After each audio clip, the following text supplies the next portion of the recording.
York acid جسم میں بننے والا ایک قدرتی کیمیائی مادہ ہے جو عام طور پر گردوں کے ذریعے پیشاب کے راستے باہر نکل جاتا ہے، لیکن جب جسم میں اس کی مقدار حد سے بڑھ جائے یا گردے اسے صحیح طریقے سے خارج نہ کر سکیں تو یہ کرسٹل پتھری نما ذرات کی شکل میں جوڑوں میں جمع ہونے لگتا ہے۔ اس کی وجہ سے شدید درد، سوجن اور نسوں میں سوزش پیدا ہوتی ہے، جسے طبی ماہرین میں گاؤٹ یا نوکرست کہا جاتا ہے۔ یورک ایسڈ کے بڑھنے کی سب سے بڑی وجہ ہماری خوراک میں شامل پیورینز نامی عنصر ہوتا ہے۔ نیچے ایسی 5 غذائیں بتائی جا رہی ہیں جنہیں یورک ایسڈ کے مریضوں کو فوری طور پر اپنی خوراک سے نکال دینا چاہیے۔ نمبر 1، سرخ گوشت اور کلیجی، جگر وغیرہ۔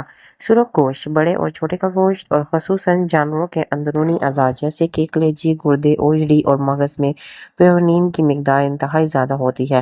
جب ان کا ہاضمہ ہوتا ہے تو جسم میں یورک ایسڈ کا طوفان پیدا ہوتا ہے جو جوڑوں میں شدید درد اور سوجن کا باعث بنتا ہے۔ احتیاط: سرخ گوشت اور اندرونی اعضاء کا استعمال مکمل طور پر ترک کر دیں۔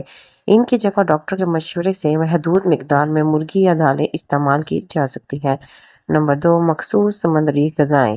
اگرچہ مچھلی صحت کے لیے مفید سمجھی جاتی ہے، لیکن یورک ایسڈ کے مریضوں کے لیے کچھ سمندری غذائیں انتہائی نقصان دہ ثابت ہو سکتی ہیں۔ ان میں پراؤنس، جھینگے، سارڈنز، اینچوویز اور شیلفش شامل ہیں۔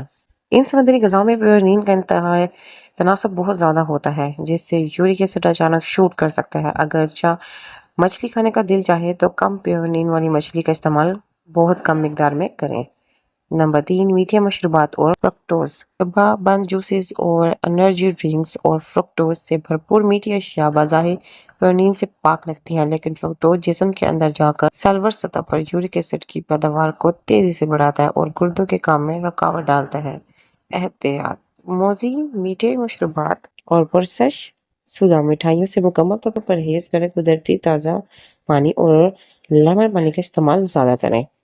نمبر 4 پر ہے دالیں، پالک اور گوبھی۔ کچھ سبزیاں اور دالیں قدرتی طور پر پیورین سے بھرپور ہوتی ہیں۔ اگرچہ نباتاتی پیورین گوشت جتنی نقصان دہ نہیں ہوتی، لیکن یورک ایسڈ کے شدید مریضوں میں مسور کی دال، چنے، گوبھی، پالک اور مٹر کا زیادہ استعمال جوڑوں کے درد میں اضافہ کر سکتا ہے۔ ان چیزوں کو مکمل بند کرنے کی بجائے اپنے معالج سے مشورہ کریں، اور اگر استعمال کرنا ہو تو بہت کم مقدار میں اور اچھی طرح پکا کر استعمال کریں۔ نمبر 5، الکحل اور خمیر شدہ اشیاء۔ الکحل خاص طور پر یورک ایسڈ کے مریضوں کے لیے زہر کی مانند مانا جاتا ہے۔ یہ نہ صرف جسم میں یورک ایسڈ بڑھنے کی رفتار کو تیزی کرتا ہے بلکہ گردوں کو یورک ایسڈ باہر نکالنے سے بھی روکتی ہے، جس کے دوران درد میں دگنا اضافہ ہوتا ہے۔ الکحل اور خمیر پر مشتمل پروسیس شدہ غذاؤں سے مکمل پرہیز لازمی ہے۔